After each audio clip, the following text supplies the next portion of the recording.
to delete all your tweets at once on X.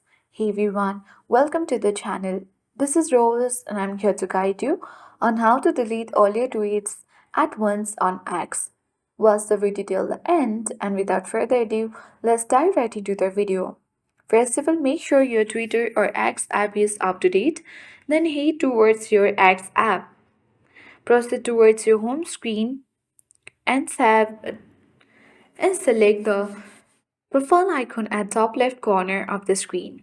Now choose profile from this section, and you need to head towards your post that you want to delete.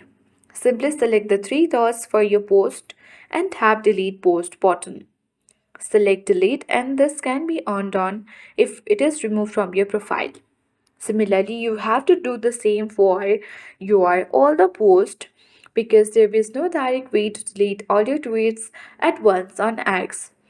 Alternatively, you can simply launch any kind of browser and you can contact the Twitter or X support team and then contact to delete all your tweets at once on X.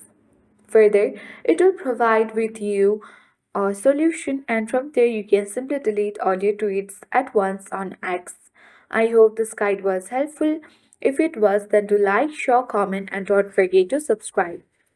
Thank you for watching and see you in the next video.